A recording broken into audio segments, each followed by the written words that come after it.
လူလို့တိမမပြုတ်ထားတဲ့လူတွေစီကအခွင့်အရေးကိုမလို့ချင်ဘူးရတယ်ကိစ္စမရှိဘူးဘလို့ပဲတတ်မှတ်ဘယူမဆိုင်ပင်နဲ့ကိုလူလို့တတ်မှတ်ထားပြီးကိုကလူလို့မျက်နှိုးရတဲ့သူတွေစီက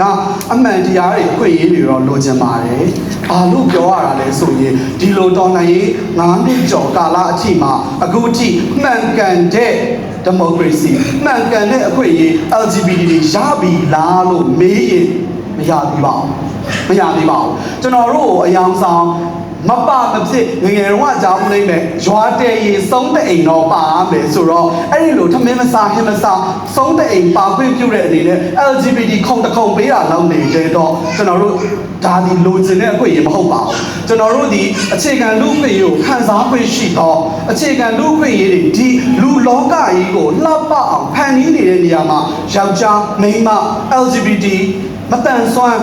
အသားရောင်မကြိုတဲ့သူနေရာဒေသမကြိုတဲ့သူအားလုံးဒီပူးပေါင်းပြီးတော့အလားတရားတွေဖန်တီးမှသာဒီမိုကရေစီကိုတွားမှာဖြစ်ပါတယ်ဒါကြောင့် at the heart of democracy ကိုတွားဖို့အတွက်ကျွန်တော်တို့တွေဒီလည်းပဲဒီလူသားတွေကလူသားဖြစ်တဲ့အတွက်အခြေခံလူ့အခွင့်အရေးတွေကိုရရှိပြီးတော့မှ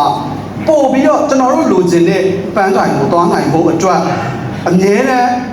အစင်းသင့်ရှိနေမယ်အမြဲတမ်း ready ဖြစ်နေမယ်ဆိုတာလေးကိုပြောကြားချင်ပါတယ်ပြီးတော့ဟိုအချောက်ဆိုတော့ဟိုအလုပ်တွေလည်းမလုပ်ချင်ဘူးကကျင်တယ်ခုန်ချင်တယ်ဆိုတဲ့အတွက်ကြောင့်မလို့စကားတွေအများကြီးမပြောတော့ပါဘူးအဲ့တော့မကြခင်မှာကမဲ့ခုန်မဲ့အစီအစဉ်တွေလည်းရှိလာမှာဖြစ်တဲ့အတွက်ဒီနေရာမှာပဲဒီအောင်ချုပ်ပြစီအားလုံးကိုကျေးဇူးအများကြီးတင်ပါတယ်ဒီနေ့ပွဲလေးမှာလာရောက်ပြီးတော့ဟိုကြွရရှင်းပြပေးတဲ့အတွက်ကော LGBT တွေကိုချစ်ခင်ပေးတဲ့အတွက်ကောဟိုအတူတူတသားရဲရှိပေးတဲ့အတွက်ကောကျေးဇူးအများကြီးတင်ပါတယ်ရှေ့ဆက်ပြီးတော့ကျွန်တော်တို့လိုချင်တဲ့ဒီမိုကရေစီပန်းတိုင်ကိုအရောက်သွားကြပါမယ်ပြောရတာလည်းမောလာပါပြီဒါပေမဲ့သွားနေအောင်ပါပဲတနေ့မှမမေ့ပါဘူးတနေ့မှ